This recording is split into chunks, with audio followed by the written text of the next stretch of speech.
Wednesday night Bible study. I just want to know, are y'all okay? It's a lot going on in the world. And so I just want to know, are y'all okay?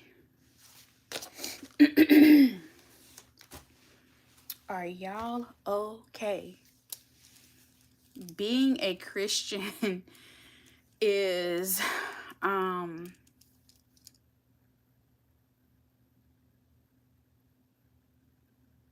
it doesn't mean that everything is going to be perfect in your life.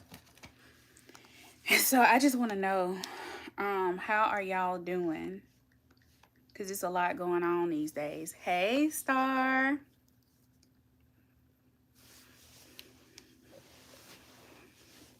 Are you okay, Star? How are you doing?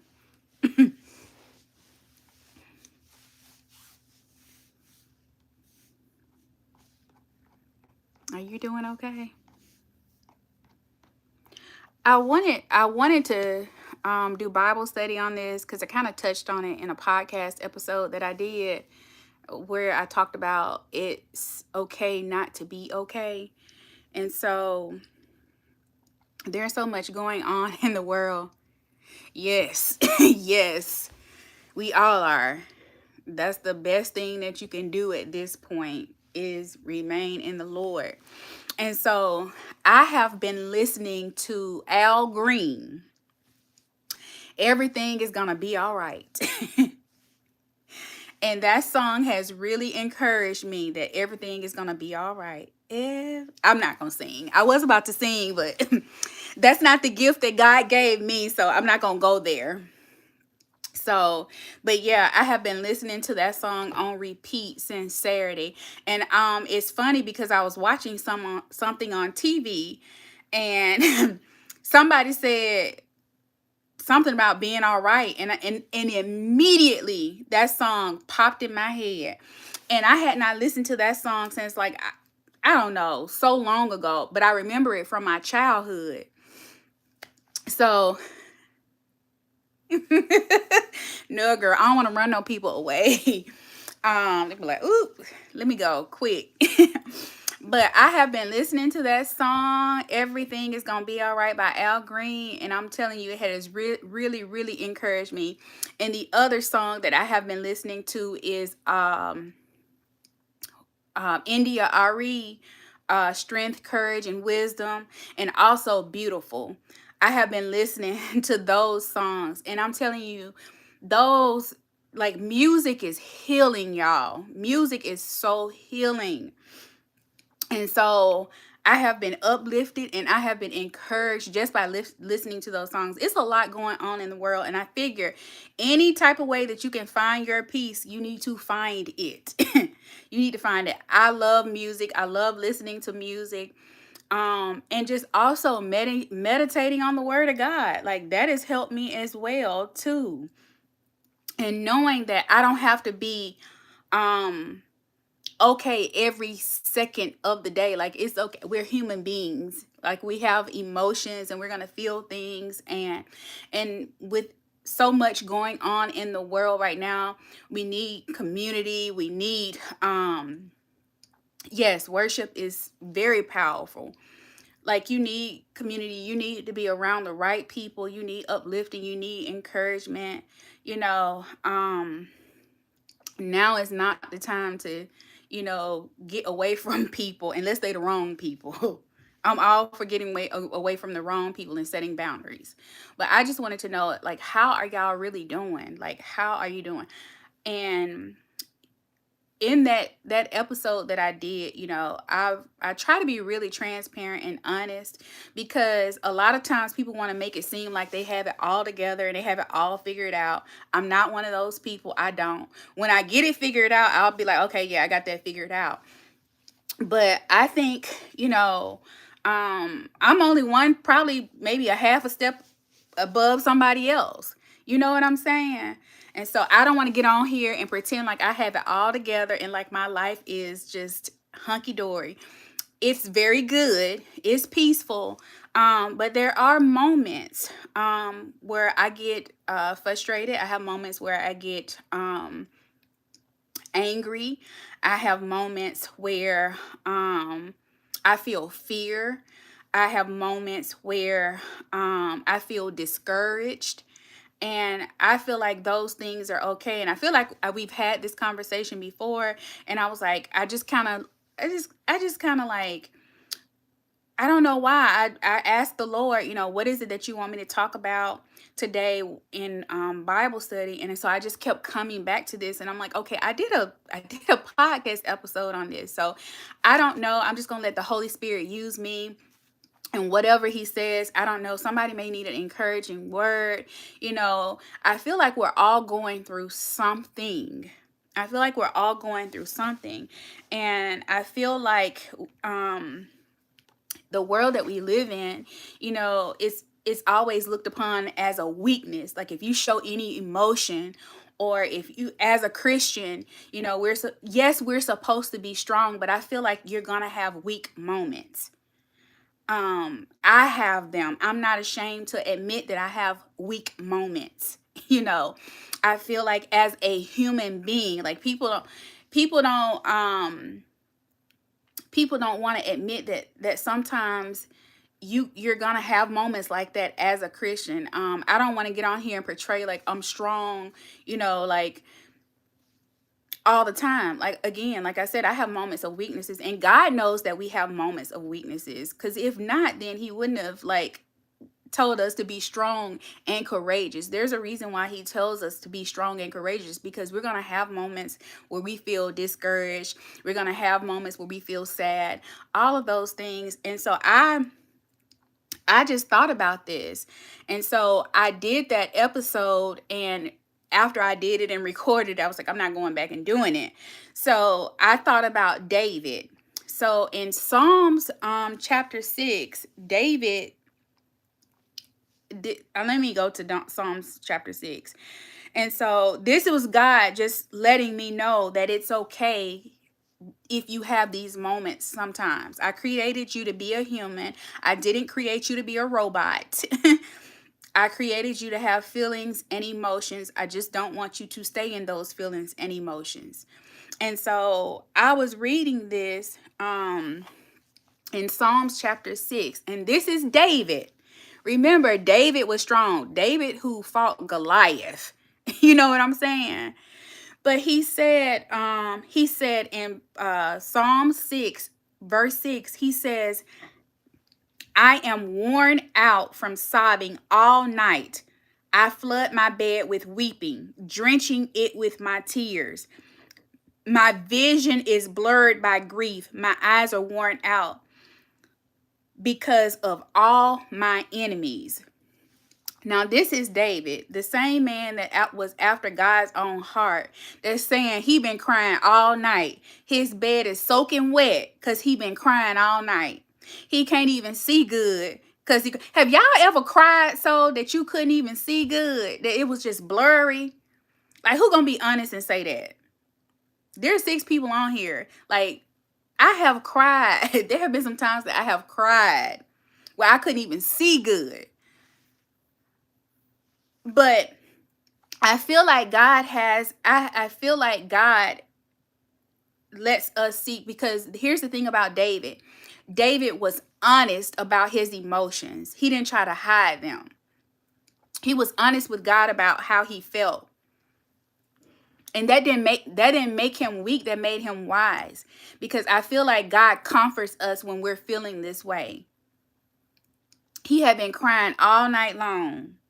He said, I'm worn out from sobbing, from crying. A lot of people won't admit that they have had moments like that. And I feel like the world is just like in so much chaos. There are a lot of people hurting. There are a lot of people who not willing to admit some of the things. Yes. And here's the thing. I remember what my pastor said to me, Star. He said, God can't help you with what you try to hide. And so one of the things, this comforts me in knowing that even David cried. Even he cried. Like one of the strongest men. When we talk about David, we talk about him fighting Goliath, or either we talk about him You know, when he committed adultery with Bathsheba and got her pregnant and then killed her husband. We mostly talk about those things, but we don't talk about how honest he was with God. He had a real, true relationship with God, and that's what God wants from us. He wants us to be honest and truthful about how we're feeling. He already knows it anyways.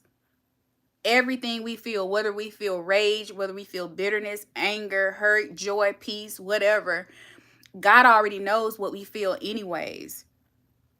But a lot of time in this particular instance, David said he was having grief. And so listen, the woman that he got pregnant, he ended up marrying her. The baby was born and the baby ended up dying.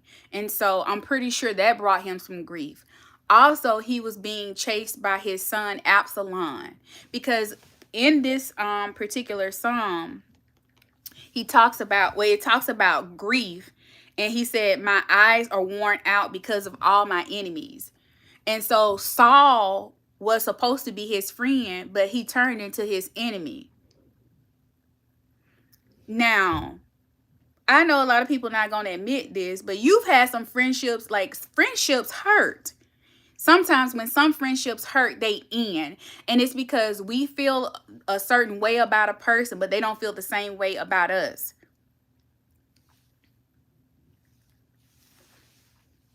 And David talks about this friendship throughout the Psalms. He even talks about how they went to church together. How they went to the house of God together. But this person didn't care nothing about him. And when we lose people, it hurts. It hurts. And sometimes people don't have to die for they don't have to die for you to actually like miss them or be hurt. Yes, they hurt, Star. I mean, it's like somebody done punch you in your chest. I would even say that sometimes friendships that end are worse than romantic relationships when they end. Yes. Yes. And so this is comforting to me to know that even if David cried, because in one instance he was crying, and then when you go to another chapter, he said, weeping may endure for a night, but joy comes in the morning. So it shows that he had a moment where he was sad, where he was filled with grief. You know what I'm saying? It shows that he had moments, you know. Ooh, okay. We need to talk about that subject too, because I didn't know this, but I found out like a lot of times, and I don't want to get too far off the subject, but we do need to talk about when the Bible talks about witch and witchcraft, that it's people that are usually just that have a manipulative spirit. Oh goodness, I don't know why I won't let you text, Cal. I don't know. I'm new to YouTube. I'm still trying to figure out how it works. I don't know. Unless you have to click, you may have to click on the live itself. You may have to click on the live itself. Make sure you're watching it, like clicking in it on the live. And it should let you type or make a comment. I'm not sure. But yeah,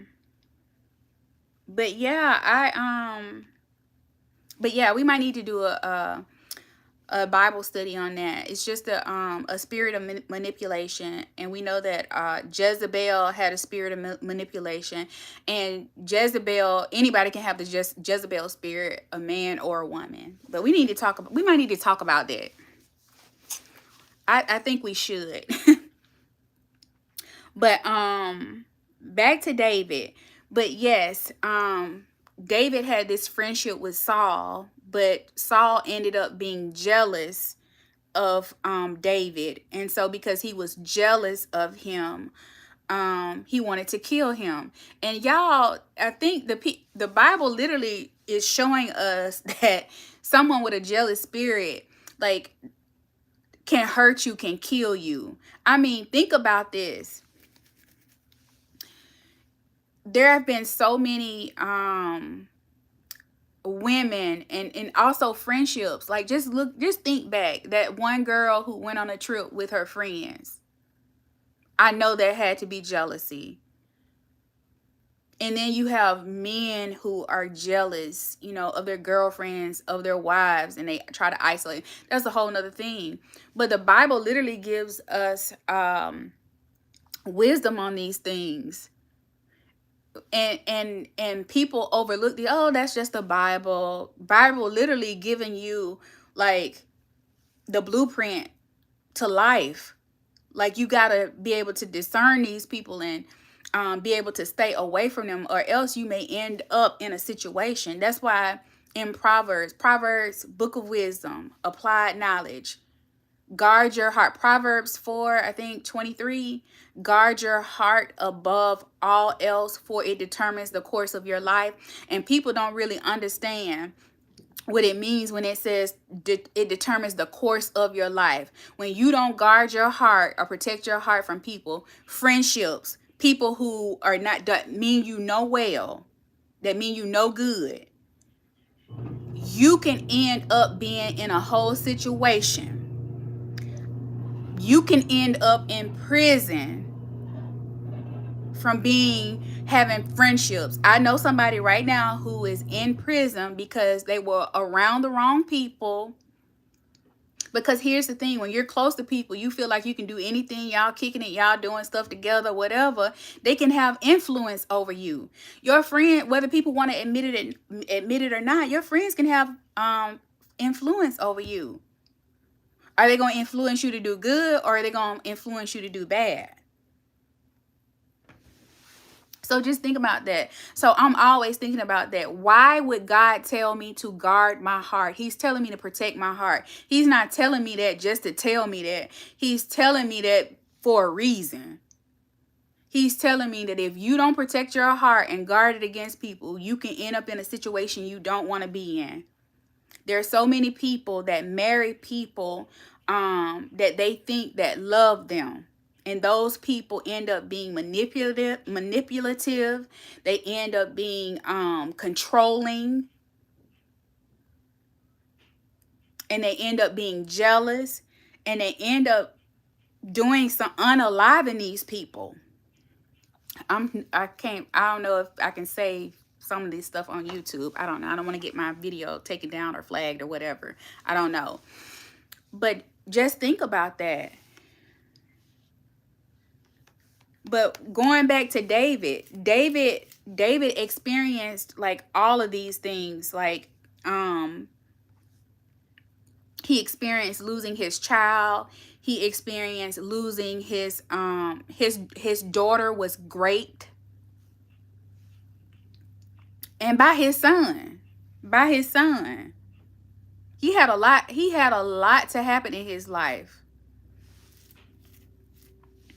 And so we all have things going on in our life too. That's why I was like, okay, we need to like know what's going on with people. Like, how are y'all doing? How are you managing? You know what I'm saying? Don't pretend like, everything is going okay when it's not. Go to God. And I'm a real huge fan of going and talking your situation out with God versus other people. Tell God what's going on with you first, and then let him guide you to somebody else. And so I just want you to know that even if you're not okay, you can get okay. Going back to what David said, joy come, weeping may endure for a night, but joy comes in the morning. And that, remember, this is where we need to be thinking about some of the attributes of God. And one of his attributes is comforter. He can comfort us in this time. But you got to go to him first. We got to go to him first.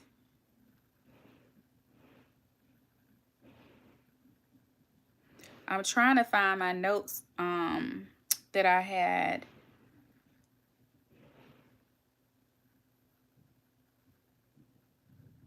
because the other person that I wanted to talk about was Jeremiah. Jeremiah cried. He's known as the weeping prophet. He wasn't okay. He wasn't okay.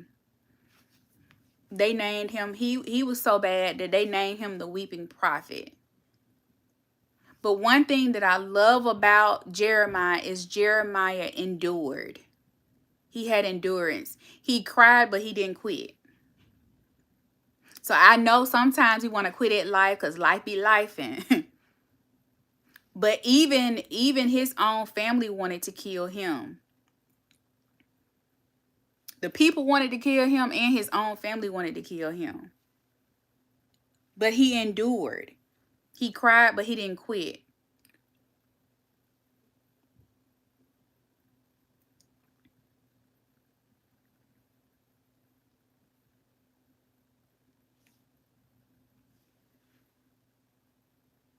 I'm trying to find my notes, and I keep...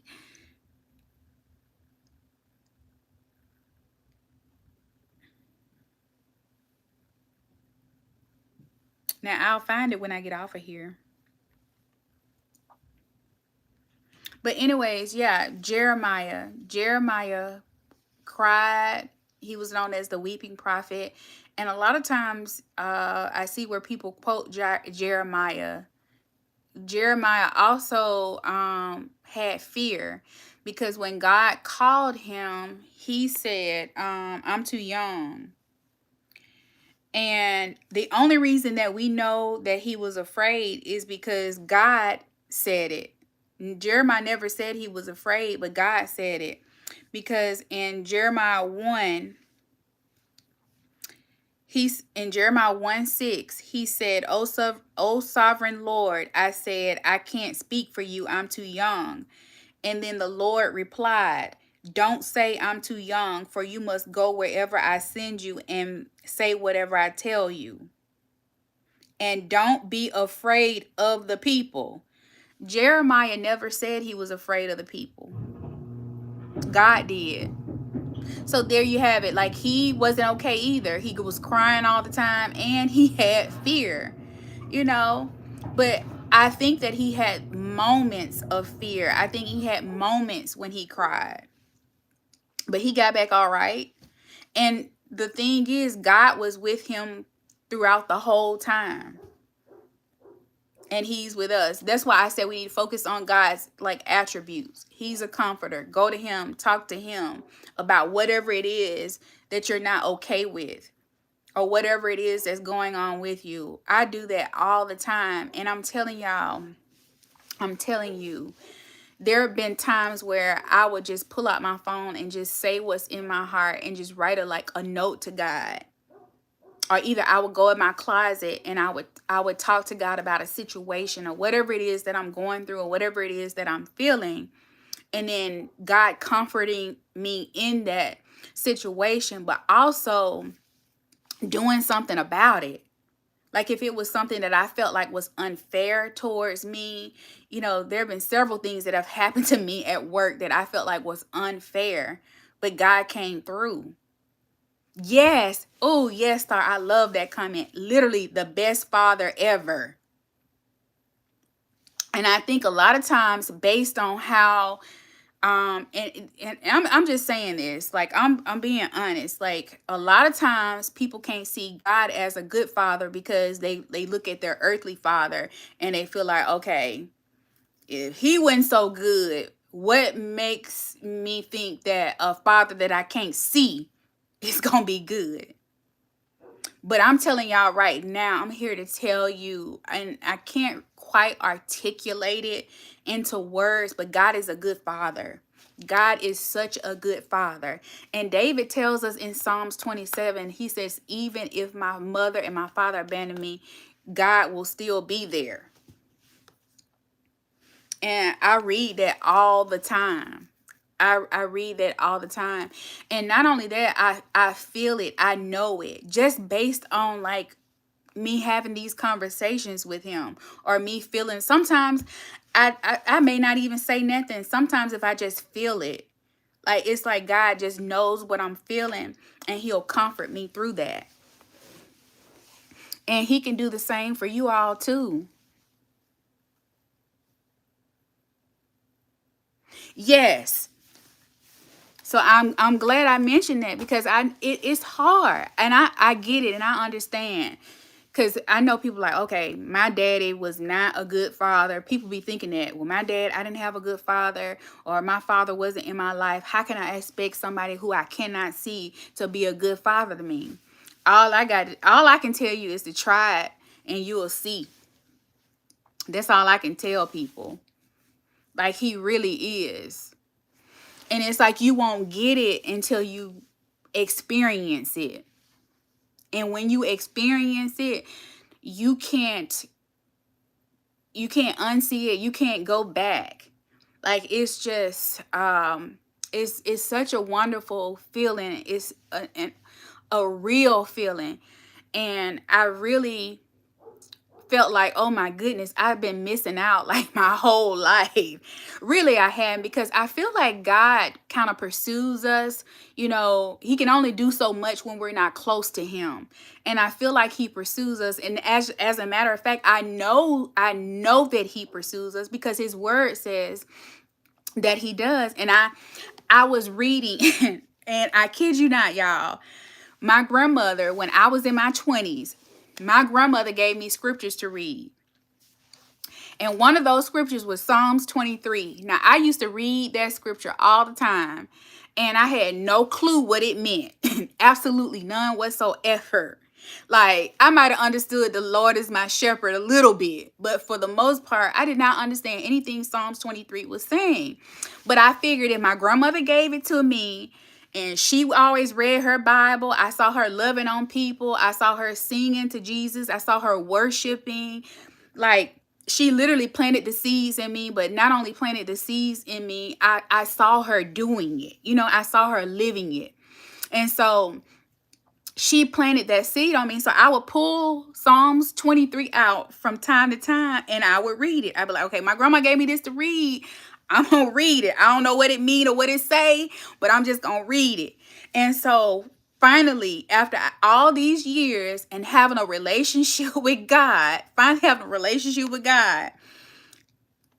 read this and I was like, it blew me away.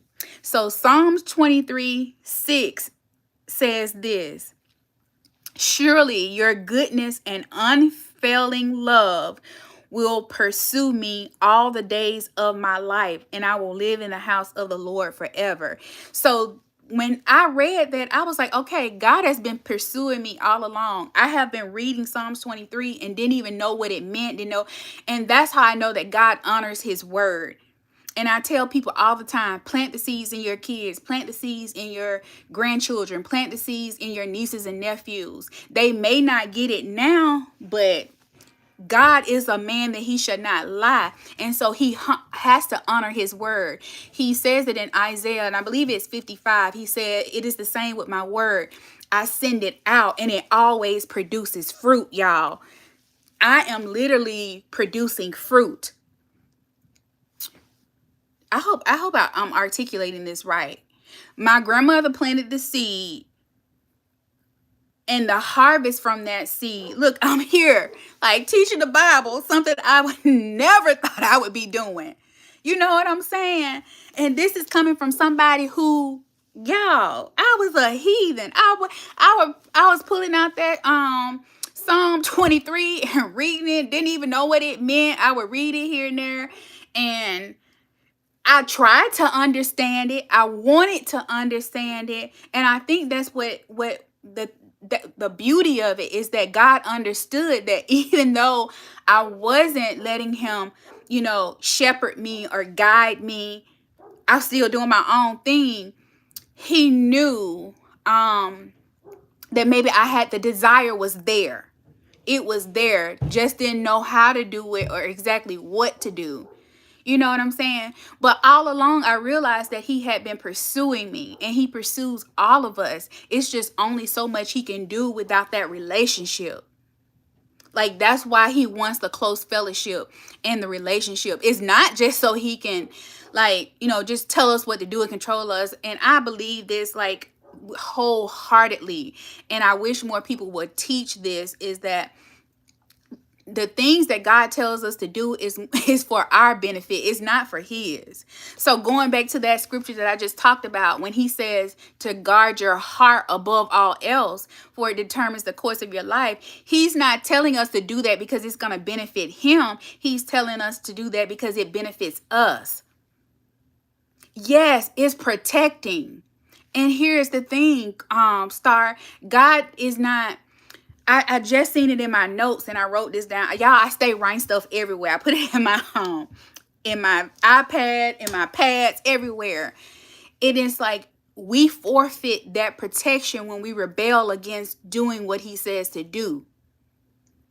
It's like, all right. It's just like like your father. Like you tell your children, okay, I remember my son was younger. I used to tell him, look, don't jump or fly down the stairs or do whatever. Don't don't mess with that socket. Don't touch the hot iron. You know what I'm saying? Everything is for our protection. It's not to try to control us. It's to protect us. And he can only do so much protecting. You know what I'm saying? And rebellion just means that we just go against what he says. And so when you, and here's the thing, and this is something that my pastor said when I first started listening to him, and he said this, he was like, one of the reasons why God gives us the Bible is so that we don't keep experimenting with our lives. Like, I don't want to keep repeating the same cycles over and over and over. I don't want to keep getting my heart broken over and over and over. Who wants to do that? That's crazy. That's actually foolish, which the Bible talks about foolish. And when he talks about foolish, all it's saying is that we're using earthly wisdom. There's earthly wisdom and then there's godly wisdom. And so when we follow the things that the Bible tells us to do, that's godly wisdom. That's application. That's applying it to your life. So I'm going to protect my heart because I don't want to keep getting my heart broken by friends. I don't want to keep getting my heart broken by, whoever. You know what I'm saying? And so I just know that I'm just so thankful that, and it really shows God's grace and his mercy. Like me saying I had no clue what Psalms 23 meant. And here I am now in my 40s. I'm not telling y'all my age, but I'm in my 40s and realizing, what it means now, understanding every single line. Thank you. That's my word, flourishing. Thank you. But yes, I think about that all the time. All my grandmother did was plant that seed in me. She planted the seed and God watered it. And it's up to him to water it, and it's up to him for the harvest. Yes, that's my word. That is my word. God gave me that word probably a year, going on 2 years ago. Flourish. And so here's the thing. That word is in the Bible, Star, flourish. And so when he gave it to me, he was like, okay, that's the way I want you to live. Like, because the Bible talks about living a long, good life, not just living a long life, but living a long, good life. And that's the life that I want. So he wants us to flourish, spiritually. He wants us to flourish, emotionally. Again, going back to what we're talking about today, sometimes we're not okay. And that's okay, not to be okay. He wants us to flourish in our relationships, in our friendships, flourish our finances, to flourish. So it's like and flourish in our careers and businesses and all those things. Like, it's like when we listen to God, like that's what we get and that's the obedience. So when we don't rebel against the things that he tells us to do, we end up living a life where we are flourishing. And it doesn't mean that we're not going to have moments of sadness, moments of grief. It doesn't mean that we won't suffer some, but I think it was in Peter where he says, after you have suffered for a while, everything gonna be all right. And I'm paraphrasing, y'all. I'm paraphrasing. But he tells us that, and so when you feel like you're going through something, and this is where you have to come back and you have to grab that word. Okay, David cried all night, but he did say, weeping may endure for a night, but joy comes in the morning. He did say that. You know what I'm saying? Jeremiah did cry a lot, but God did tell him he had a plan for his life. You know what I'm saying? He got a plan for you and me too. That's not me reading that just to read it, and say, okay, yeah, David gonna be all right. No, that's to say I'm gonna be all right too. God has a plan for me too. If he had one for Jeremiah and all the people, he has one for me as well. And then we also talked about the prophet Elijah. We talked about him, where he had one of the best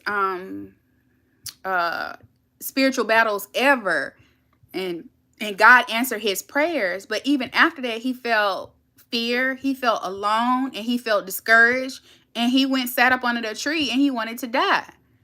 And so that tells us, as one of God's children, that sometimes we will have those moments where we feel these feelings, where we're not okay. But then we have to be self-aware. And when I say self-aware, you have to be self-aware and honest. Okay, I'm feeling these feelings right now.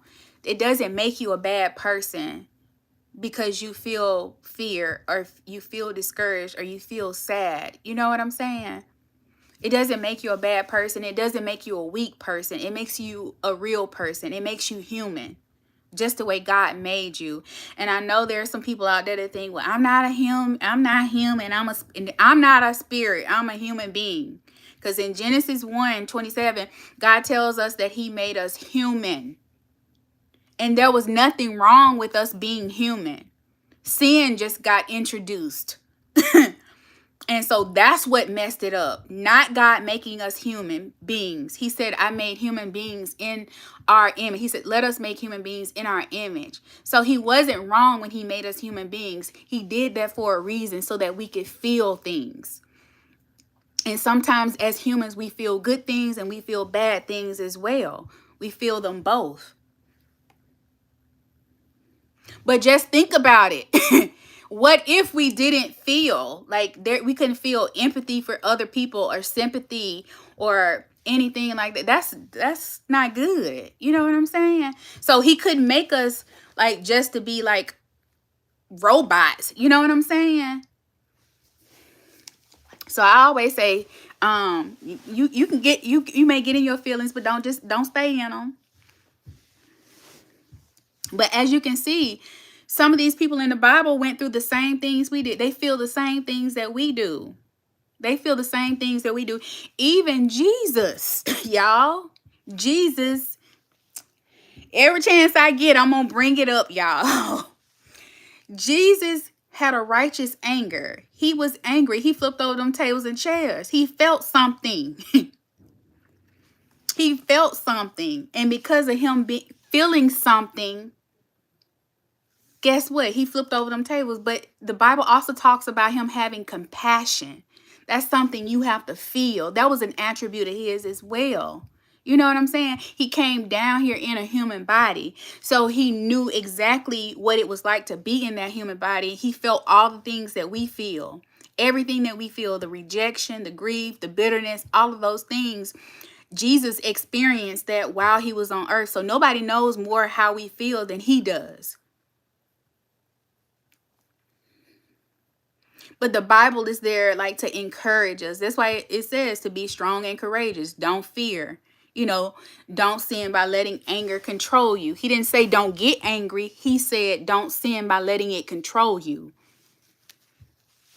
And so yeah, but we gonna be all right, y'all. Going back to Al Green, we gonna be all right. Everything is gonna be all right. And I would encourage y'all to go listen to that song.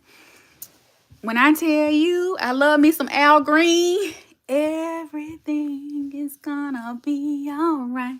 He's coming back like he said he would. All right, I told y'all I couldn't sing. Don't y'all laugh at me. But yeah, everything is gonna be all right. Despite what you see in this world, everything, and I was just having this conversation with my husband. The Bible is literally repeating itself. All the things that we see going on, it's nothing new. It's gonna be all right. God is always gonna take care of his people. You know, yes, we suffer. Yes, we're gonna, have moments of sadness and all those things, but for the most part, I truly believe, I was like, it's gonna be all right. In the end, it's gonna be all right. And I would rather stay optimistic about that than to get in, a place where it's get in a dark place and be like, okay, and oh, woe is me, and why is this happening to me, and blah blah blah. You know what I'm saying?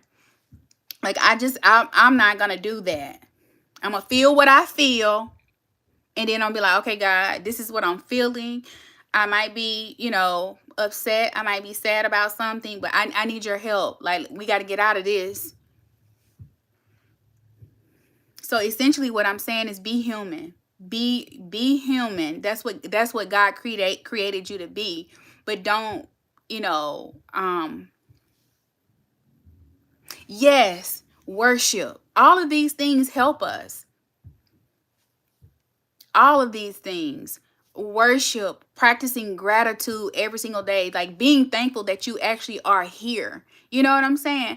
Because the enemy, one thing I've noticed is that it's a subtle, like when Jesus says that he comes to kill, steal, and destroy, a lot of times people don't realize that it's a subtle kill, steal, and destroy. He's so subtle with it that a lot of times people aren't noticing it. You can go to work happy as all outdoors, and then somebody say the wrong thing to you and you immediately get mad. Are you gonna stay mad? No. Okay, that upset me for a second, but you know what? I'm not gonna worry about that. That's literally how he steals your joy. You can have 10 good things happen to you, but he gonna try to make you focus on that one thing. Yes, you got to. Forgiveness, yes. And forgiveness is one of those, it's hard. I get it. And I was looking at my notes on that too. Star, on forgiveness. We may have to do, I know I talked about it a little bit on last week, but I have some notes where I talk about forgiveness, because forgiveness can be a little bit tricky. But I saw something. Oh, I can't find it right now. I knew if I went looking for it, I would be able to find it. But I'm not gonna. Okay. Oh, it may be in here. No, it's not. We talked about a little bit last week, but I had some more notes. Like I said, I got notes all over everywhere, so I'll have to find those notes. I need to compile them all into one like list. Like, this is, my notes on forgiveness. This is my note on, anger. This is my notes on joy, peace, or whatever. But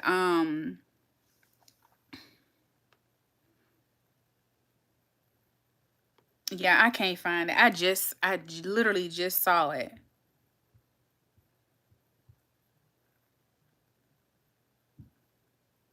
I can't. I can't find it, Star. But you definitely, and that's one thing you can ask God to help you with, Star, is, forgiving other people. I sure will. I will. And I know that I talked about, like, the people who, did cry and did weep and who did feel discouraged, but I want to I want to just turn, I'm not going to go too much into it because I want to do a Bible study on it, because some good stuff came to me when I was listening. But remember, okay, you had Daniel, Daniel, in the book of Daniel, you had the 3 Hebrew boys that were thrown in the fiery furnace. You have Daniel, who was thrown in the lion's den. So I want you to think about the 3 Hebrew boys. They were thrown in the fire and they came out. And if the way the Bible describes them, immediately I thought about, I was like, they went through the fire, but they didn't come out with any smoke on them, meaning they went through it, but they didn't come out looking like what they had been through. And so when we stay close to God, when we keep that relationship, and when we study and apply the word to our lives, like, even though we go through all of these things, and things happen to us, we don't necessarily look like all the things that we've been through. And remember, God, Jesus was, I believe it was Jesus. It doesn't say it was Jesus, and this is my take, y'all. I believe that was Jesus in there walking around with them. I honestly do.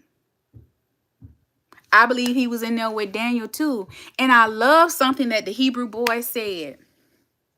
Because, look, I got my notes right here, y'all. I love this, what the Hebrew boy said to Nebuchadnezzar. He said, my God is going to come through, and even if he doesn't, we're going to stick beside him, basically. I'm paraphrasing, y'all. Paraphrasing, because I don't want nobody to be like, she not preaching, she not teaching from the word. But these are just my notes I wrote here, just thinking out loud. But in other words, because Nebuchadnezzar wanted them to worship that statue, and they were like, no, we're not doing it. We're not doing it.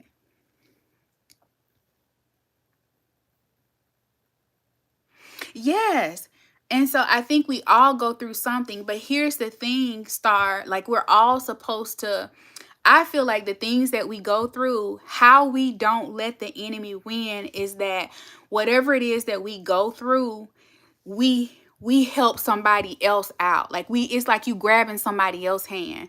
That's why I always talk about serving. You know what I'm saying? Using that spiritual gift. We talk about spiritual gifts the other week.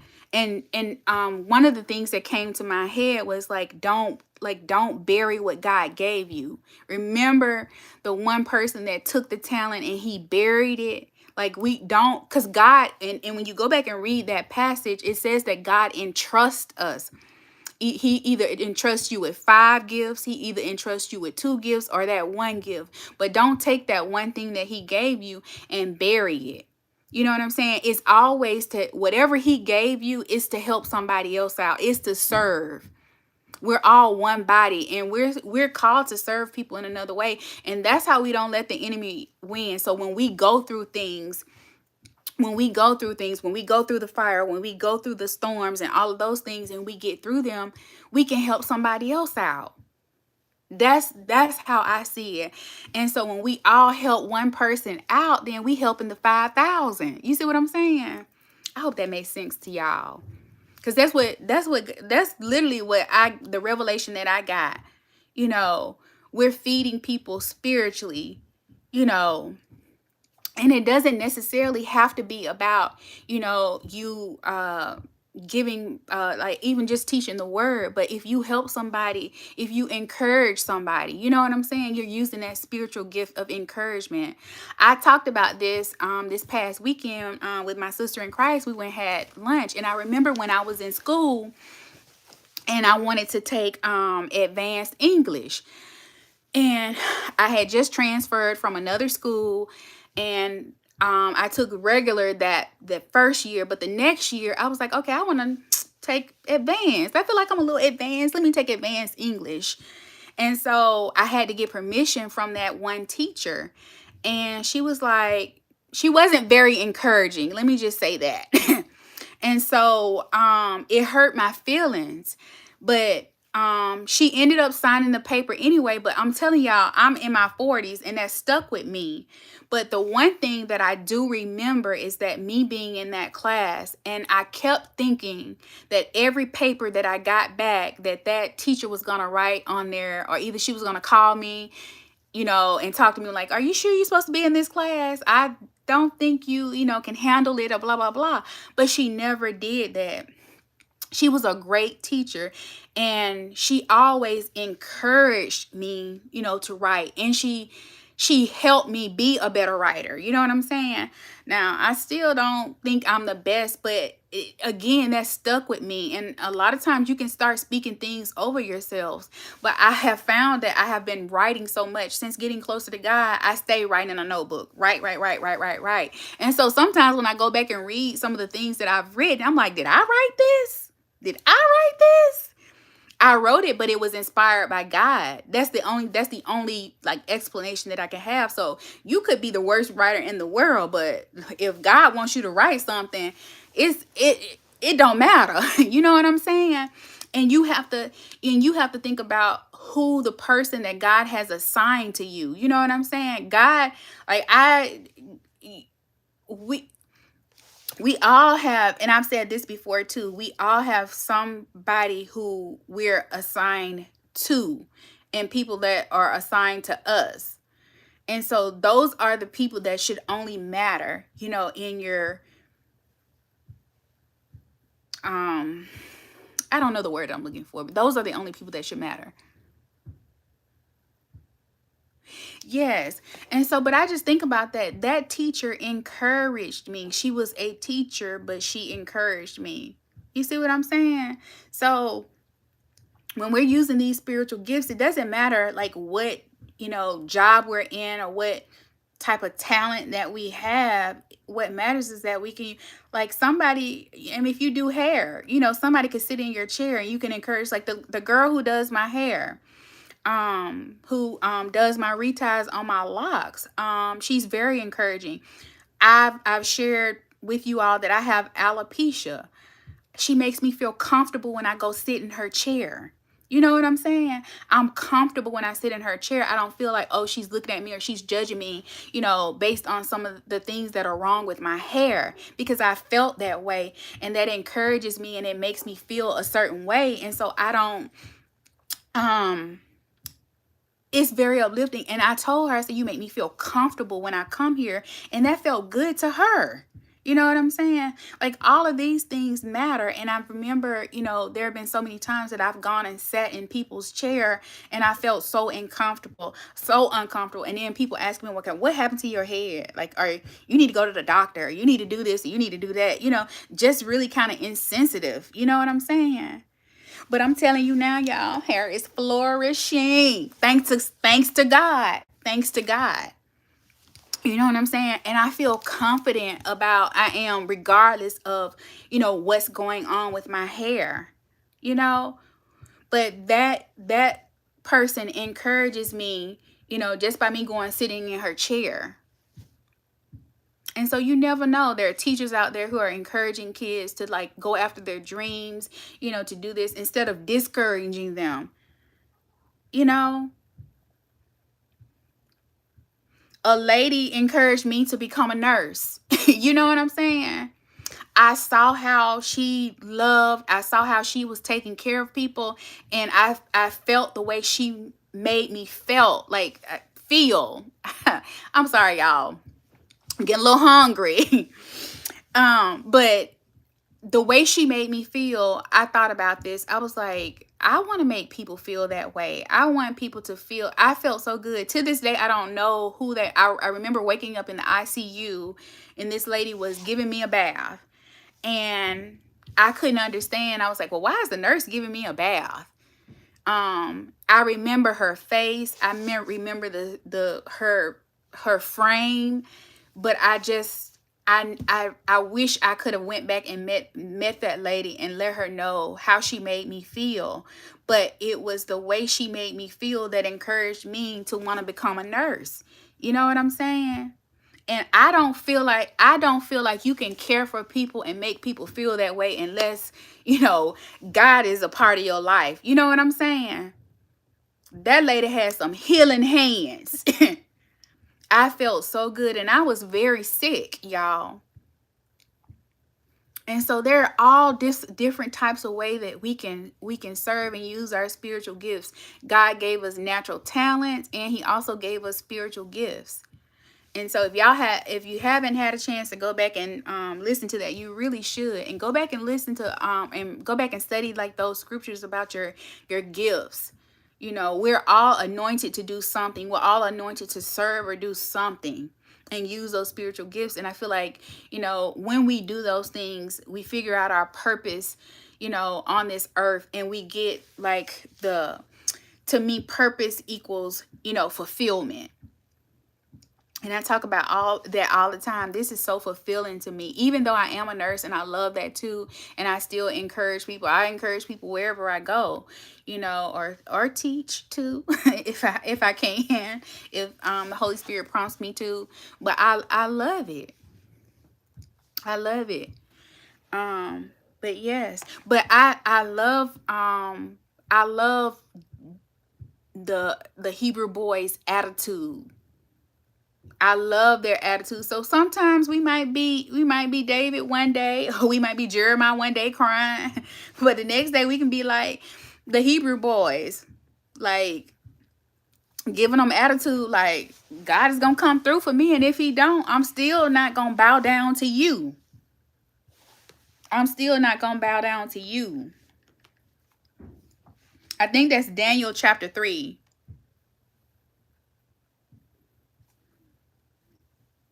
So we might have moments when we feel we have weakness, but we also can have moments where, you know, we got a little sass. You know, Jesus was meek, but he wasn't weak. Jesus had some clapbacks too now. Let me see what he said. I gotta read it to y'all because this is how I read it in my head, and then I'm gonna let y'all go because it's getting late, and I'm losing my sunlight here. Oh, here it is. In Daniel chapter 3, verse 16, it says, Shadrach, Meshach, and Abednego replied, O Nebuchadnezzar, we do not need to defend ourselves before you. If we, look y'all, look what they said. If we are thrown into the blazing furnace, the God whom we serve is able to save us. And here it goes, y'all. Verse 18. But even if he doesn't, we want to make it clear to you. Y'all, excuse me. This gets to me every time. But even if he doesn't, we want to make it clear to you, your majesty. This is the part that gets me. They even said your majesty. Like, they kept it respectful. They kept it respectful. Your majesty, that we will never serve your gods or worship the gold statue you have set up. So basically, even if my God don't come through, I'm still not bound down to you. Yes, start respectfully. And I thought about this. I'm not gonna get into it now, but that made me think about something. But we'll talk about that later.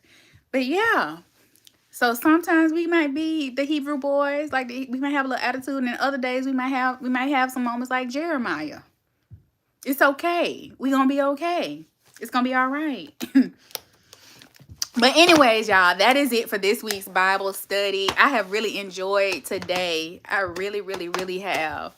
I hope y'all will come back next week. If there's anything that you all want to do Bible study on, just let me know. One of the things that I kind of touched on it last week, and I don't know if it keeps coming up. I may do a podcast episode on it. I don't know, but I want to talk about commitment issues, because every single one of us, I don't care who you are, how old you are, what color you are, it don't matter. Like, we need to be committed to doing whatever God put us on this earth to do. We need to, and I feel like once we can commit to God, we can commit to anything. We can commit to the right relationships, the right friendships, the right jobs, the right businesses, all of that. That commitment comes first before anything. And I used to think about this all the time, you know, when people talk about marriage. I feel like if you can If you commit to God, I don't think you don't have a problem committing to the right person. You know, some of us learn that a little too, late, but that's all right. Remember, the Bible is about, not experimenting with your life. And so once you learn that, you know better, you do better. So I hope and pray that somebody heard that. I don't go around giving marriage advice, although I've been married a long time.